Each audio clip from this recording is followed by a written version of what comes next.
Welcome back to QT with the Pod.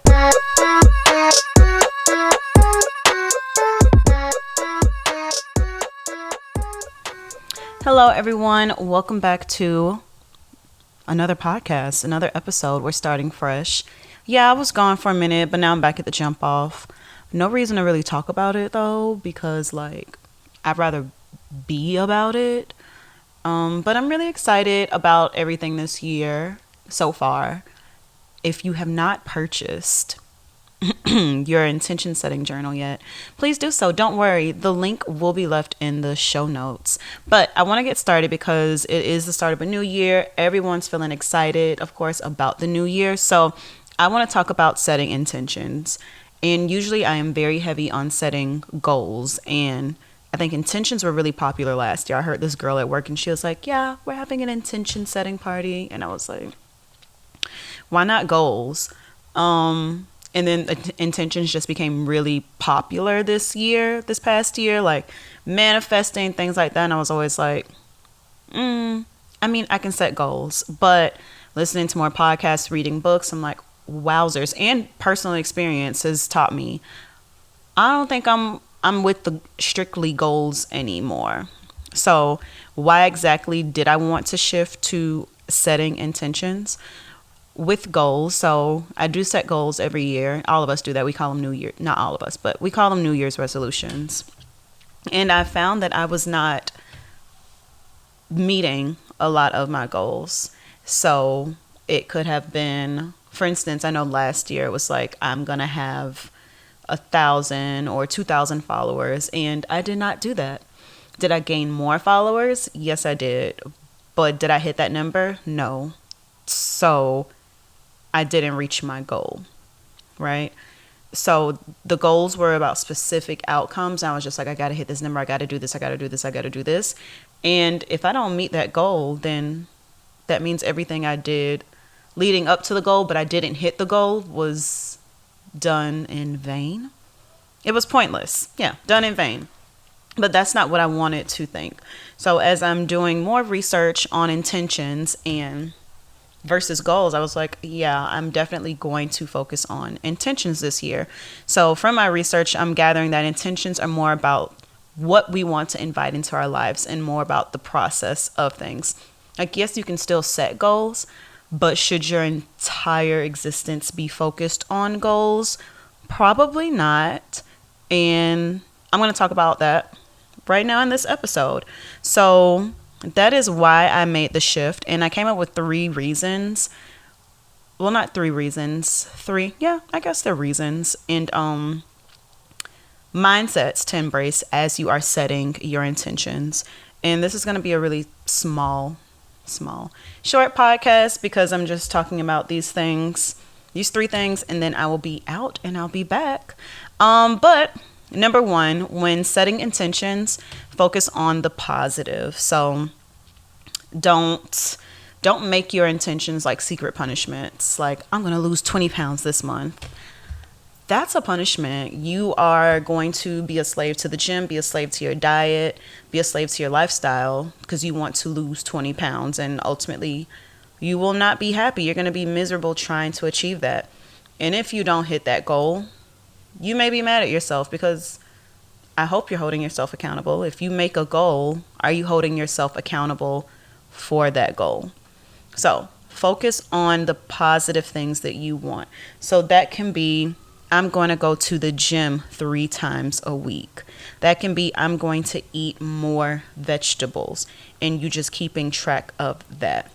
So that's one. Second one is embrace the flexibility.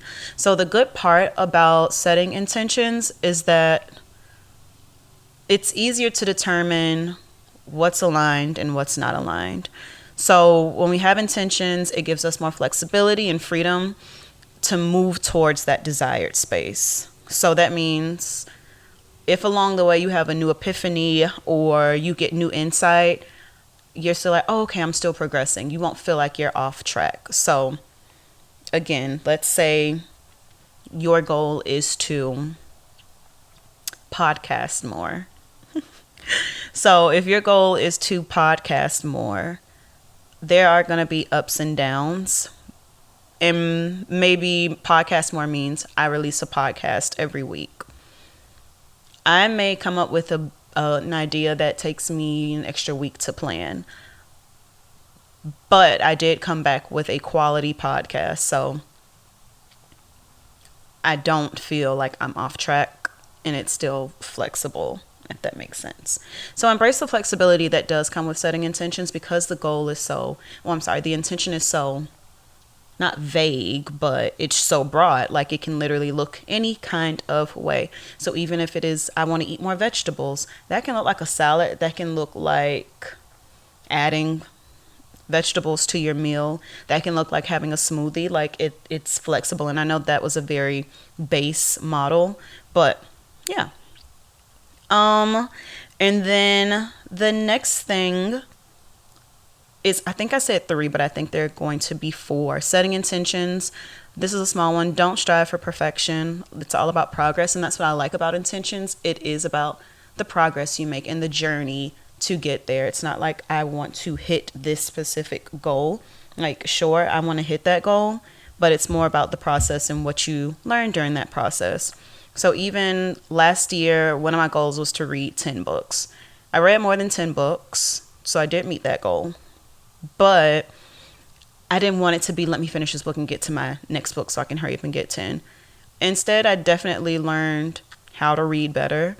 Like, of course, I know how to read, but how to actually, because I haven't read like that in a long time. So reading faster, comprehending better, and I was reading a variety of texts. So that also made my brain more flexible. Do brains do that? Brains are flexible. So yeah, don't strive for perfection. You don't hit the number, you don't hit a number. You set a number, that's good, because we still need to hold ourselves accountable. And then another one, I came up with the RRR. Reflection, repetition, resolution. Okay. So take some time to come up with your intentions. This is the reflective portion. Take some time to come up with your intentions. They should serve a purpose and make you into the person that you want to be. So you're reflecting on those things. You're not just coming out of anywhere with them. Reflect. Repeat your intentions to yourself so you don't forget them. Repeat the things that make you feel good and they're aligned with your intentions. Eventually, they turn into habits. So repeat those things over and over again. And then resolution, come to a resolution throughout this process.